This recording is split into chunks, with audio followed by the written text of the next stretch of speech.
로마서 4장 1절부터 12절에 있는 말씀입니다. 구원에는 두 종류가 있습니다. 첫째는 우리가 일상적인 생활에서 경험할 수 있는 일시적이고 상대적인 구원입니다. 둘째는 이 세상에서 구원할 수 없는 영원하고 절대적인 구원입니다. 이것은 성경에서 말하는 구원입니다. 그러면 구원의 필수 조건은 무엇일까요? 눈에 보이는 일시적인 구원이나 상대적인 구원은 안개와 같은 것들이고 다 지나가 버립니다. 오늘 구원받고 내일 구원 못 받을 수 있는 거니까요.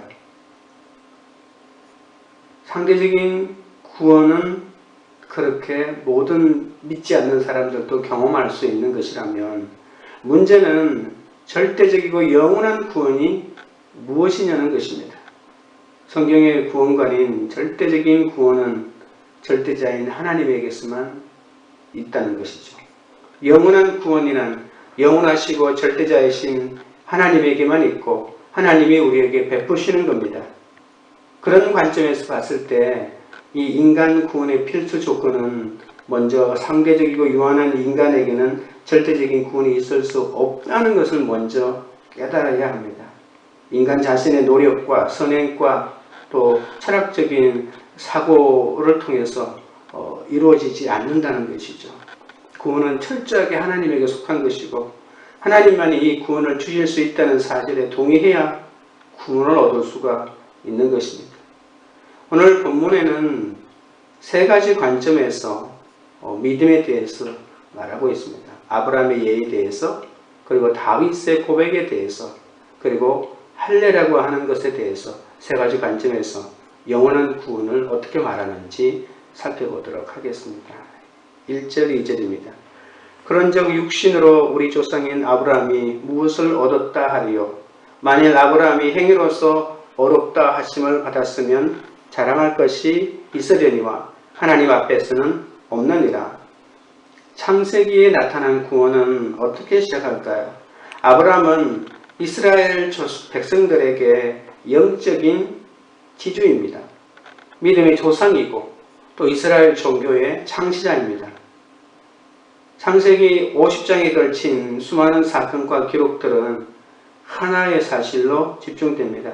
바로 우리에게 구원을 베풀어 주시는 예수 그리스도, 이분에 대해서 설명하기 위해서 말하고 있는 것이죠. 그래서 엄밀하게 말하면 창세기는 이 로마서를 위해서 존재한다고도 말할 수 있습니다.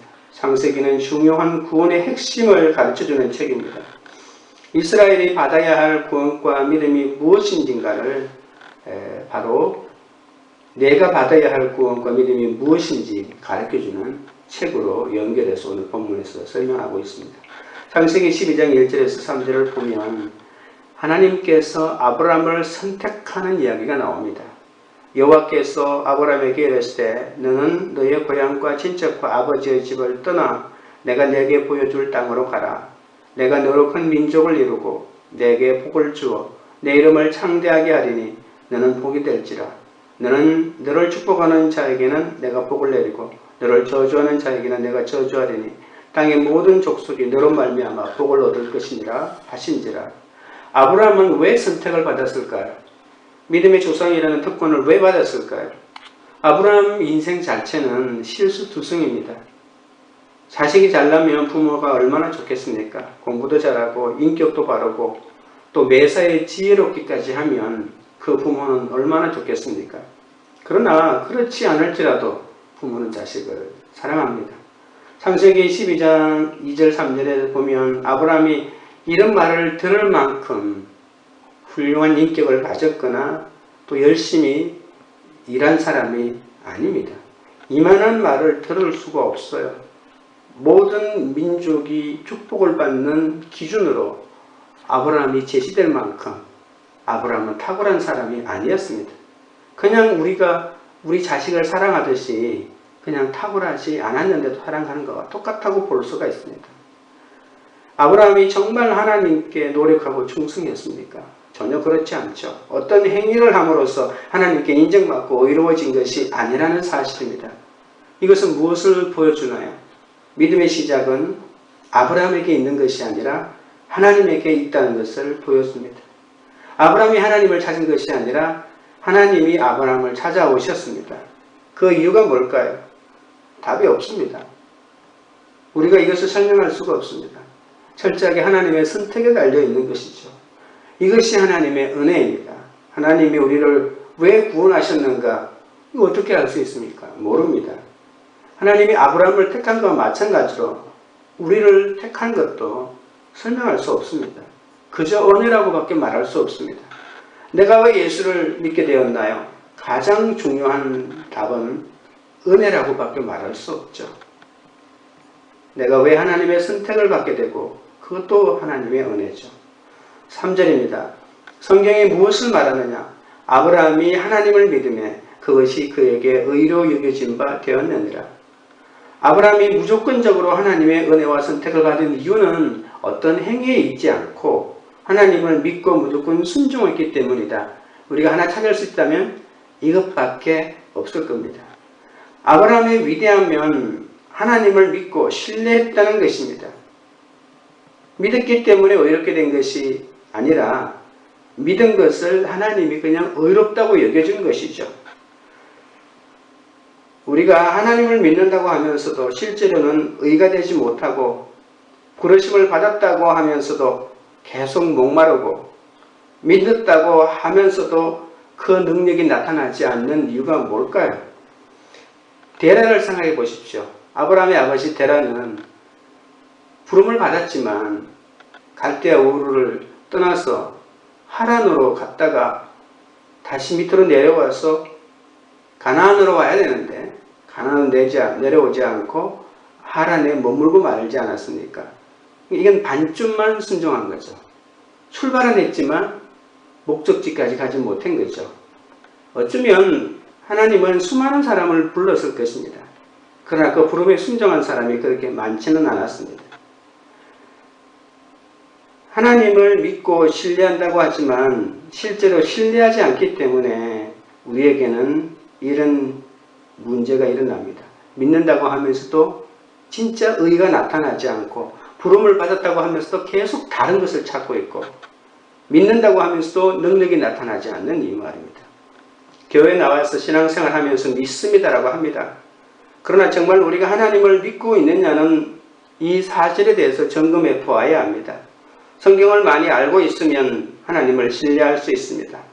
교회를 잘 다니고 오래 다녔다는 점을 우리가 의지할 수도 있습니다.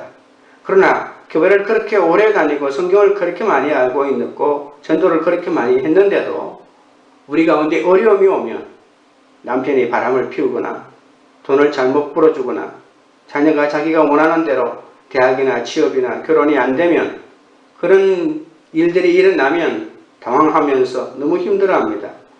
하나님이 나를 사랑하느냐 이렇게 얘기하다가 조금만 더 지나면 심지어 하나님이 있느냐 없느냐의 문제까지 나아가는 것이죠. 우리가 왜 어려운 일이 생길 때마다 당황할까요? 자신의 행위를 믿기 때문입니다. 내가 하나님을 믿은 것이 아니고 그냥 교회 열심히 다닌 그것을 믿은 거죠. 예수 이름으로 했던 어떤 행위, 예수 이름으로 했던 어떤 전통, 예수 이름으로 했던 어떤 경험 같은 것들을 의지하는 것입니다. 그래서 그러한 것이 흔들리면 믿음도 흔들리는 거죠. 내가 신뢰하는 것들이 그런 것이기 때문입니다. 나는 하나님을 믿은 것이 아니고 하나님이 주셨던 것들, 그리고 내가 만들었던 것들, 그것들을 신뢰하고 있다는 거죠. 그것이 내 믿음의 근거라고 생각했던 겁니다. 그래서 폭풍이 일고 시험이 들고 어려움이 오면 마구 흔들리는 겁니다. 여기서 우리의 믿음과 구원의 허구성이 있습니다. 우리가 믿는 것은 교회 건물일지도 모릅니다. 우리가 믿는 것은 교회 헌금일지도 모릅니다. 그 헌금으로 선교하고 사역자를 배출하겠다는 것입니다. 그 헌금으로 교회 건물을 더 크게 지을 수도 있다고 생각합니다. 그 액수가 모자라면 불안합니다. 그 헌금 액수를 신뢰했기 때문입니다. 하나님을 신뢰한 것이 아닙니다. 이런 현상이 예수님을 오래 알아온 성도들에게 종종 나타납니다. 이런 부수적인 것들을 신뢰하고도 자신의 믿음이 좋다고 생각합니다. 그래서 교인이 많아지고 헌금이 많아지고 모든 일이 잘 되면 하나님이 축복해 주셨다고 합니다. 반대로 그런 일이 벌어지지 않으면 하나님이 나를 버렸다고 합니다. 그런 잘못된 구원관과 그릇된 생각을 하는 이유가 뭘까요? 내가 정말 하나님을 신뢰하는가라고 하는 문제에 있습니다. 우리는 하나님을 의지해야 합니다. 신앙의 힘으로 얻어진 부와 능력을 의지해서는 안 됩니다. 시편 23편에 나오는 여호와는 나의 목자시니 부족함이 없다고 하는 이 말을 우리가 다시 한번 새겨보아야 합니다. 하나님을 신뢰하는 것만이 내 의가 됨을 명심해야 합니다. 하나님을 신뢰하는 것만이 의가 되고 그 외의 모든 것들은 내 믿음의 근거가 될 수가 없습니다. 하나님을 의지하는 것처럼 보여도 자신이나 자신이 행한 것, 성취한 것, 소유한 지식의 근거에서 판단하고 결정하는 것은 믿음의 행위가 아닙니다. 적용 질문입니다. 여러분은 신앙의 힘으로 얻어진 부와 능력을 의지합니까? 아니면 하나님을 의지합니까? 둘째입니다. 죄를 지어도 망하지 않는 행복에 대해서 말합니다. 4절입니다. 일하는 자에게는 그 삭시 은혜로 여겨지지 아니하고 보수로 여겨지거니와 이를 아니할지라도 경건하지 아니한 자를 의롭다 하시는 이를 믿는 자에게는 그의 믿음을 의로 여기시나니 일에서 받는 싹은 대가이지 선불이 아니죠. 오늘 본문에도 그건 보수에 불과하다고 얘기합니다. 그런데 일을 안 한 사람에게도 똑같이 대가를 준다니 얼마나 놀라운 일입니까? 그것을 뭐라고 합니까? 공짜라고 합니다. 그걸 성경용어로 말하면 은혜라고 합니다. 어떤 사람에게는 공짜로 구원을 얻는 것이 찝찝합니다. 잘 이해가 안 되니까 어떻게 해서라도 보상을 하려고 합니다. 그 보상 심리가 잘못 나타난 것이 바로 율법을 지키는 것이죠. 일한 것이 없는 내가 보수를 받고 싹을 받는다는 것이 놀라운 일입니다. 노력하지 않고 구원을 받았기 때문에 황당한 것입니다. 나 같은 죄인을 그냥 구원해 주었기 때문에 설명이 잘 안 되는 겁니다. 6절, 7절, 8절입니다. 일한 것이 없이 하나님께 의로 여기심을 받은 사람의 복에 대하여 다윗이 말한 바 불법이 사함을 받고 죄가 가려짐을 받은 사람들은 복이 있고 주께서 그 죄를 인정하지 아니하실 사람은 복이 있도다 함과 같으니라. 오늘 본문에서 사람의 복이라고 얘기하죠. 사람의 행복이라고 말할 수 있죠. 복이란 말을 3번 말하고 있는데 이제 바울은 다윗의 시편을 인용하여 은혜로 받은 구원에 대하여 설명합니다. 이 세상에서 죄가 있는데 없는 것처럼 가려진 사람은 진정으로 행복한 사람들입니다. 보통 사람들은 남의 죄가 들켰으면 좋겠고 자기 죄는 감추어졌으면 좋겠다고 말합니다. 그런데 바울은 내 죄가 감추어지며 그것이 행복이라고 말했습니다. 시편 32편 1절에 허무의 사함을 받고 자신의 죄가 가려진 자는 복이 있도다라고 말했습니다. 다윗은 이스라엘의 왕으로 하나님의 기름 부음을 받고 모든 것을 가졌던 사람입니다. 하나님의 영을 받고 많은 전쟁도 치렀고 나름대로 공도 엄청 많이 세웠습니다. 그런데 일한 것 없이 의로 여기심을 받는 행복에 대해서 다윗만큼 잘 아는 사람도 없습니다. 다윗이야말로 다윗이 가지고 있는 불법과 죄를 가려짐을 받은 복을 제대로 받았기 때문입니다. 세상의 행복은 돈과 권력과 또 승리와 쾌락과 명예에 있지만 다윗은 그것이 참 행복이 아니라는 것을 알게 됐습니다. 어떻게 알게 됐을까요? 자신의 죄를 통해서 처절히 깨달았습니다. 다윗은 자신이 가진 모든 권력을 동원해 자신의 부하인 아내 밧세바를 범하고 그 죄가 드러날까 두려워서 밧세바의 아내 우리아를 함정에 빠뜨려서 결국 죽게 만들죠. 왕이 가진 힘으로 거짓말을 하고 간음을 하고 살인까지 저질러 그 모든 자신의 죄를 숨겼습니다. 그러고는 자신의 죄가 덮어지기를 바랬습니다. 스스로도 잊어버리려고 노력했을 겁니다. 그러나 하나님은 다윗을 사랑하셔서 나단 선지자를 보내주셨죠. 나단 선지자의 준엄한 질책 앞에서 다윗은 철저하게 자기 죄를 인정했습니다. 죄가 숨겨지는 것이 축복이 아니고 죄가 드러나는 것이 축복이라는 것을 다윗은 이 사건을 통해서 너무나도 처절하게 깨닫게 된 것이죠. 물론 그것을 통해서 자기의 수치가 드러나고 씻을 수 없는 자기의 오명이 성경에 기록되기는 했지만 죄가 숨겨지는 것이 행복이 아니라 자기 죄가 철저하게 그리고 처절하게 드러나는 것이 행복이라는 것을 너무나도 잘 깨달았습니다. 다윗은 왕이었고 대단한 용장이었고 음악가였고 시인이었고 그리고 눈이 붉고 용모가 빼어난 사람이었습니다. 그러나 다윗의 가장 위대한 점은 이러한 것에 있는 것이 아니라 자신의 죄를 깨달았던 데 있습니다. 자신의 연약함과 죄성을 인정하고 스스로 절망하기도 했습니다. 하지만 하나님만이 자신의 죄를 사하고 가려지게 하시는 분임을 깨달았던 거죠. 가장 위대한 것을 깨달았습니다. 사람의 행복이 여기 있습니다. 왕으로서 수치가 드러나고 그것을 가지게 되었죠.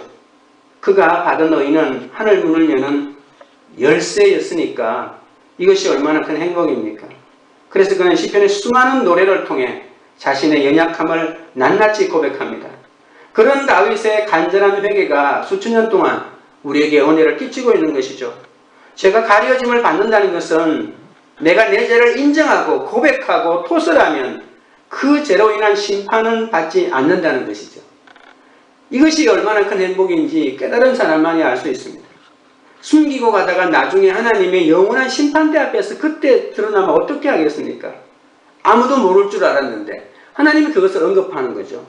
간음과 거짓말과 살인이라는 더럽고 추악한 자신의 죄가 가려짐을 받게 되니 다윗은 더는 자랑할 것이 없게 되고 원래 인생은 자랑할 것이 없게 되는데 거치장스럽게 가지고 있는 자랑할 것 아닌 것들을 자랑하지 않게 되고 정말 자랑해야 할 것, 죄를 용서하시는 하나님을 자랑할 수 있게 되었으니 다윗은 정말 오늘 사도 바울이 믿음의 본질에 대하여 말하기에 가장 적절한 사람이 된 것이죠. 진정한 행복은 예수 그리스도를 통하여 죄가 용서받고 가려짐을 받는 데서 옵니다. 사람들은 죄인데 이 죄에 대한 대가는 반드시 치러져야 한다고 이야기하면서도 하나님은 우리의 붉은 죄, 금은 죄를 다 덮어주신다고 하는 것을 우리가 가볍게 얘기할 때가 있고 그것은 그냥 내 수치만 드러나는 거고 내 영혼이 맑아진다는 것을 모를 수가 있다는 것이죠. 사람의 행복은 죄를 안 짓는 것이 아니라 죄가 있어도 가려짐을 받는 데 있습니다. 그렇게 하나님께 우리 죄를 가려짐을 받았다면 남의 죄도 가려줄 줄 알아야 되겠죠. 그런데 우리는 남의 죄가 드러나는 것을 즐거워합니다. 정의의 칼이라고 하는 미명하에 그 칼로 남의 죄를 낱낱이 파헤치고 어떻게든 널리 알리는 것을 사명으로 알고 살아갑니다. 그러면서 내 죄는 가려지기를 바라는 것이 우리의 본성입니다. 남의 죄에는 민감하고 내 죄에는 둔감합니다. 내 죄는 덮어두고 남의 죄는 밝혀야 합니다. 혹시 내 죄가 드러나더라도 남의 죄를 먼저 드러내고 그리고 남의 죄가 드러나고 난 다음에 내 죄가 드러나도 드러나야 된다고 하는 이런 신보를 가지고 있습니다. 그런데 죄를 드러내는 것은 다른 사람들이 강요해서 할 수는 없습니다. 내 자신을 오픈하는 것은 성령의 역사가 아니고는 안 됩니다. 나는 내 이야기만 하면 됩니다. 내 간증을 하는 가운데 성령이 임하셔서 상대방의 마음에 임한다면 그도 언젠가는 스스로 오픈할 것입니다. 그에게 성령님의 인도하심이 있기까지 기도하며 기다려야 합니다. 개인적으로 상대의 죄를 알게 됐더라도 본인이 오픈할 때까지 잘 덮어두고 감싸주고 가려주는 마음이 필요합니다. 죄를 짓지 않는 것이 복이 아니라 내 힘으로 끊을 수 없는 죄가 하나님의 은혜로 가려지는 것이 최고의 복입니다. 적용 질문입니다. 하나님께 용서를 구해서 사함을 받고 가려져야 할 나의 불법과 죄는 무엇입니까? 셋째입니다. 9절입니다. 그런즉 이 복이 할례자에게냐 혹은 무할례자에게도냐 무릇 우리가 말하기를 아브라함에게는 그 믿음이 의로 여겨졌다 하노라. 그런즉 그것이 어떻게 여겨졌느냐? 할례시냐 무할례시냐? 할례시가 아니요 무할례시니라. 죄가 가려진 자가 행복하다는 것은 죄를 얼렁뚱땅 적당하게 무마하는 뜻이 아닙니다. 무마하라는 뜻이 아닙니다. 하나님은 죄를 용납하실 수 없습니다. 죄를 인정하고 고백하고 정리하지 않으면 구원의 첫 시작이 될 수가 없다는 것이죠. 그러나 죄가 드러나고 덜추어지면 그 죄 자체로는 징벌이 되지 않습니다. 드러나면 그 죄를 용서받고 가려짐을 받기 때문에 그 죄에 대해서는 더 이상 징벌을 받지 않습니다. 그 죄는 용서받고 치유받고 또 화해되어야 합니다. 그러면 할례가 행복의 조건이 될 수 있을까요? 할례 받으면 참된 행복이 나타날까요? 할례는 유대인에게 믿음의 표시로 여겨지는 가장 자랑스러운 의식이죠. 그러나 할례는 죄 사함의 조건이 아니고 그래서 행복의 조건도 아닙니다. 참된 행복은 할례와는 전혀 상관이 없다고 말합니다. 아브라함은 오직 믿음으로 구원을 얻었죠. 할례를 받았건 받지 않았건 하나님을 정말 신뢰하는가에 행복의 기준이 있습니다. 할례를 받기 전 아브라함은 무할자였죠. 하나님께서 아브라함에게 할례를 받으라고 명령하신 것은 사실입니다. 그러나 아브라함이 그 말씀을 듣고 순종했기 때문에 의롭게 된 것이지 할례를 받았기 때문에 의롭게 된 것이 아니라는 거죠. 아브라함은 무할례자의 조상입니다. 하나님이 아브라함에게 할례를 받게 하신 후에 그 뒤에 오는 사람들도 모두 할례를 받게 해왔죠. 그래서 우리는 착각하는 거죠. 할례를 받았기 때문에 구원을 받는 거구나 이렇게 착각하는 거죠. 하나님이 아브라함에게 주신 할례 받으라고 하는 그 말씀에 대한 순종 때문에 그들이 하나님의 의도대로 거룩한 백성이 되어가는 것이죠. 그래서 하나님이 믿음으로 사람들이 믿음으로 할례를 받았다면 아브라함은 할례자의 조상도 되는 거죠. 그러니까 무할례자의 조상도 되고 할례자의 조상도 되고 할례가 기준이 아니라는 거예요. 하나님의 말씀에 순종하는 그 순종이 하나님의 자녀가 되는 기준이 된다는 것이죠. 11절부터 12절입니다. 그가 할례의 표를 받은 것은 무할례 시에 믿음으로 된 의를 인친 것이니 그는 무할례자로서 믿는 모든 자의 조상이 되어 그들도 의로 여기심을 얻게 하려 하십니다. 또한 할례자의 조상이 되었으니 곧 할례 받을 자에게뿐 아니라 우리 조상 아브라함이 무할례 시에 가졌던 믿음의 자질을 따르는 자들에게도 그러하니라. 오늘 11절에는 무할례자의 조상이라고 하고 그리고 12절에는 할례자의 조상도 되었다라고 이렇게 두 가지 다 얘기하고 있죠. 아브라함에게는 할례나 무할례냐 하는 것이 중요하지 않습니다. 더 중요한 것은 뭘까요? 하나님을 신뢰했느냐 하지 않았느냐, 하나님을 의지했느냐 의지하지 않았느냐가 더 중요하죠. 기적에는 위험 요소가 있어요. 기적하면 좋겠지만 기적에는 어떤 위험이 있냐면 기적을 베풀어 주신 분을 생각하기보다는 기적 자체만을 생각하는 경우가 더 많기 때문에 기적은 위험합니다. 그리고 이것이 여러 가지 반복되면 이 신앙이 위기가 찾아올 수 있습니다. 날마다 하나님을 신뢰하기로 결정해야 합니다. 하나님이 주신 것을 바라보지 않고 하나님을 신뢰하는 것은 하나님께 의가 되지 않습니다.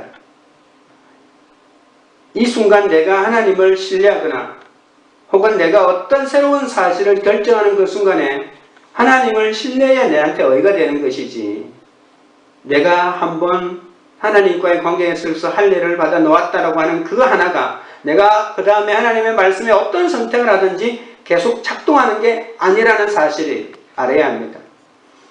내가 어떤 새로운 사실을 결정하는 그 순간순간마다 내가 하나님을 신뢰하느냐 그렇지 않느냐에 달려 있습니다. 매일매일 그러니까 우리는 결단하고 살아가야 되고 매일매일 우리는 순종을 선택해야 합니다. 거기에는 내 신앙의 전통이 중요한 것이 아니고 내 마음의 결단이 중요한 것이죠. 내가 과거에 어떤 기적을 경험하느냐가 전혀 중요하지 않습니다. 내가 지금 하나님 앞에 어떤 믿음의 결단을 하고 그것이 순종으로 나아가느냐가 중요한 것이죠. 구원 문제에 있어서는 깊고 예리하고 분명하게 그 정의를 내려야 합니다. 우리는 일시적이고 상대적인 구원을 바라는 사람들이 아닙니다. 그렇다면 병고침 받는 것, 기적을 체험하는 것 이것은 영원한 구원이라고 착각할 수도 있겠죠. 그러나 우리는 일시적인 구원을 바라는 자들이 아니라 영원한 절대적인 구원을 바라보는 사람들입니다. 이 구원이 행위로나 선행으로 얻어지지 않고 공짜로 얻어진다는 거죠. 그렇기 때문에 이 구원을 어떻게 감당해야 할지가 중요합니다. 한마디로 말하면 감당하기 어렵고 너무나도 황당한 것입니다. 그러나 공짜로 얻었지만 절대로 시시한 것이 아닙니다. 절대적이고 영원한 진리를 우리에게 주신 이 하나님에 대해서 우리가 깊이 생각해야 합니다. 그래서 성경은 이렇게 말하죠. 빌립보서 2장 이렇게 말합니다. 두렵고 떨림으로 우리 구원을 이루어 나가라고 합니다. 언젠가 이 구원은 주님과 함께 천국에서 완전하게 완성될 것입니다. 이 구원은 행위로 얻어지는 것이 아니고 믿음으로 얻어지는 것입니다. 끝으로 드러나는 행위나 할례보다 더 중요한 것은 하나님과의 관계인 하나님의 언약 안에서 그분과 믿음으로 연합하는 것입니다. 내 신앙의 혈통이나 나의 공로나 열심을 부르짖기보다 내 죄를 깨닫고 회개할 때 복받는 인생이 됩니다. 적용 질문입니다. 내가 중요하게 여기는 것은 나의 신앙의 혈통이나 열심입니까? 아니면 믿음으로 하나님과 연합하는 것입니까? 기도하겠습니다. 하나님 아버지, 세상에 행복을 얻기 위해 살아왔던 모든 지난날 생각하오니 불쌍히 여겨 주시옵소서.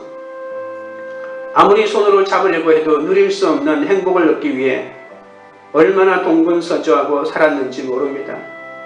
세상에서 철옹성을 짓고 이기고 또 이기려고 했고 그것이 되지 않자 교회 안에 들어와서 목회자로서 누리고 또 누리고자 했던 그 모든 것이 욕망에 사로잡힌 행위였음을 이제서 깨닫게 됩니다. 아무것도 자랑할 것이 없는 죄인인 나에게 믿음을 허락해 주시고 행복을 주실 분이 오직 주님밖에 없음을 깨닫게 해주시니 감사할 뿐입니다. 나는 죄인이지만 그것을 죄로 여기지 않고 받아주실 분은 주님밖에 없다고 하십니다. 내 죄를 깨닫고 불법과 허물을 가려짐을 받기 원하오니 주여 불쌍히 여겨 주시옵소서. 나의 죄를 깨닫고 회개함으로 불법이 사함을 받고 내 죄가 가려지는 은혜를 허락하여 주시옵소서. 오늘 하루도 나의 공로나 열심을 자랑하지 않고 믿음으로 주님과 연합하는 복을 누리기 원합니다. 하나님 아버지여, 이 오묘한 구원, 감당할 수 없는 이 구원의 기초를 오늘 본문을 통해서 들었습니다. 우리는 구원받은 것을 너무나 간단하고 쉽게 생각하고 몇 시간 정도 듣고 끝내려고 하지만 사도 바울은 이 구원에 깊이 들어가게 너무나도 깊이 들어가 절대적인 구원을 생각해 보라고 합니다. 하나님 아버지, 우리가 이 구원의 샘물을 마시게 하시고 이 구원의 감격으로 살아가게 하여 주시옵소서. 코로나 바이러스가 하루속히 종식될 수 있도록 지혜와 힘을 더하여 주시옵소서. 자비를 베풀어 주시옵소서. 우리를 용서하여 주시옵소서. 한국교회의 성도들이 자기 죄를 회개함으로 불법과 허물이 사해지고 가려지는 복을 받게 하여 주시옵소서. 관계 우리들 교회를 위해 기도합니다.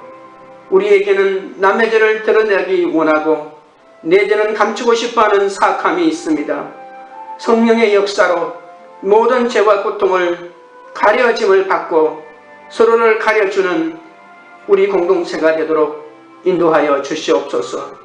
믿음의 자취를 함께 따르는 진정한 우리들이 되어 주님 주신 사명을 감당하게 하여 주시옵소서. 예수님의 이름으로 기도드립니다. 아멘.